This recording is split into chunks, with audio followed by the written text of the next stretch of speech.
이번 정부가 국정과제에 전자권 전환 관련 내용이 있죠. 아시겠죠? 그래서 이거 관련해서 질의하도록 하겠습니다. 이번에 국정기획위원회에서는 PPT 좀 올려주세요. 8월 13일에 국정운영 5개년을 발표하면서 임기 내 전자권 전환이라고 이렇게 발표했다가 이후에 9월 16일 날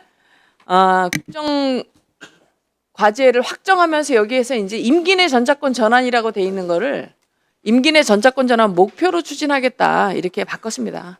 사실 뭐 임기 내 전자권 전환이든 임기 내 전자권 전환 목표 등 사실 단어는 별로 중요하지 않고요. 제가 생각할 때 전자권 전환이라는 거에는 가장 중요한 필수적인 요소, 과정이 필요한데 거기 조건이라는 게 있습니다. 그죠? 현재 추진하고 있는 전자권 전환 조건 3가지 좀 혹시 간단히 말씀해 주실 수 있겠습니까? 네, 존경하는 강선영 의원님, 그 전자권 전환에 관련된 질문을 하셨는데 전자권 전환은 한미가 합의한 3가지 조건을 충족하기 위해서 노력을 하고 있습니다. 첫 번째는 우리 연합 방위 태세를 주도할 수 있는 군사력, 그다음에 북핵 억제 및 대응 능력, 그다음에 3번째는 한반도와 영내 안보 환경에 대한 조건들을 가지고 있습니다. 네, PPT를 정리해 보겠습니다. 자, 이 3가지 조건을 말씀하신 것처럼 첫 번째는 군사적 능력, 두 번째는 동맹의 포괄적인 북한 핵 미사일 대응 능력, 조건 3은 한반도 및 영내 안보 환경인데요. 제가 조건 1은 빼겠습니다. 지금 이제 IOC 끝내고 FOC 하고 있죠, 지금? 예, 그렇습니다. 네, 조건 1은 빼고요. 조건 2, 3에 대해서만 논의하겠습니다. 자, 조건 1을 보면은 지금 현재 우리 한반도의 동맹의 효과적인 북한 핵 미사일 위협 대응 능력입니다. 제가 이번에 장관님 청문회 그다음에 의장님 청문회 하면서 제가 합참에 직접 받은 내용입니다. 저거 비문 아니고요. 북한 핵 미사일 대응 능력을 갖추기 위해서는 우리가 가지고 있어야 될 게 3축 체계인데 그게 킬체인, KAMD, KMPR 3가지입니다. 그중에서 이제 보면은 이걸 지금 갖출 수 있는 기간을 보면 육해군 공군은 나누고 있는데 킬체인 같은 경우에 전술 지대지 유도무기 전력화 계획이 30년대 초반이고요. 한국형 구축함도 마찬가지. 그다음에 KF-21 전자전기 마찬가지. KAMD는 30년대 초반이고요. 저렇게 다 하도록 되어 있습니다. 그런데 문제는 뭐냐면 여기에서 KMPR, 특수침수정 등 30년대 다 이후입니다. 현재 이게 계획입니다. 전력 전문가시죠, 의장님, 후보자님. 예, 근무를 했습니다. 자, 무기체계를 획득하는 데 있어서의 저 계획이 실제로 저게 실행이 되는데 거의 100% 완성이 저 시간에 맞춰서 잘 된다고 생각하십니까? 그렇게 되도록 노력하고 있습니다.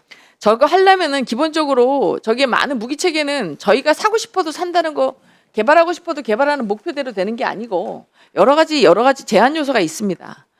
그래서 임기 내 전자권 전환 추진이라고 하는 것은 자칫 저렇게 무기체계가 준비가 되지 않은 가운데 조건이라는 게 달성되지 않은 가운데 즉 무리하게 추진할 수가 있습니다. 그래서 제가 의장님 후보자님께 말씀드리고 싶은 것은 이렇게 3축 체계를 갖춰가기 위해서 2025년까지 25년에 7조 3천억 26년에는 8조 9천억이 투입될 예정인데 지금 갖고 있는 우리 한반도의 상황에서 여러 가지 어려운 여건이 있는데 이렇게 조건에 기반한 것이라고 2015년에 한미가 합의할 때는 그 전에 2번에 걸쳐서 저희가 연도 2012년, 2014년 이렇게 연도를 했던 것을 조건으로 바꿨을 때는 이러한 조건이 우리가 조건 1을 언급하지 않는 건 우리 스스로 갖춰야 될 한반도의 군사적 능력이지만 조건 2는 북한의 핵이 과연 그럼 현재의 상태에 머물러 있을 것인가? 그죠? 북한의 핵 위협이 지속한다면 우리가 만든 저 조건이 변동될 수도 있는 것이죠. 그런데 지금 저걸 무리하게 추진하면 그 우리가 생각한 조건이 자칫 우리의 발목이 될 수 있다. 그런 측면에 말씀드리고 싶고요. 3번째는 안정적인 한반도 및 영내 안보 환경입니다. 한번 보겠습니다. 자, 한반도 안정적인 영내 환경을 위해서 갖춰야 될 것은 북한과 중국과 러시아의 문제인데요. 지금 북중러 3국 정상 저 보시면 저기 보시는 게 지금 이번에 전승절에 시진핑과 푸틴 그다음에 김정은이 서 있는 모습입니다. 중국의 전승절 행사에 나란히 참석했고요. 북한은 러우 전쟁에서 1만 2천 명을 파병했습니다. 그리고 푸틴이 방북해서 뭐라고 그랬냐면 작년에 전략 동반자 협정에 체결을 했습니다. 자, 즉 조건이라는 것은 우리가 스스로 군사적을 갖추는 일본의 능력, 즉 지휘 체계 구조는 지금 하고 있지만 조건이 북한의 핵 위협이 그럼 지금 현재 상태에서 그대로 머물러 있느냐? 그걸 대응하는 것이 과연 그러면 우리는 위협에 기반하지 않습니까? 능력을 기반을 할 수 없고 위협에 기반하는데 그대로 가느냐. 세 번째, 과연 그러면은 북한과 러시아가 우리가 원하는 대로 정말 저들의 관계를 더 깊은 관계로 가지 않을 것인가에 대한 부분은 우리가 주도적이지 않아요. 그래서 정치적인 수사로 우리가 뭐 전자권 전환을 빨리 한다, 자주 국방을 한다, 매우 중요하고 전 당연하다고 생각합니다.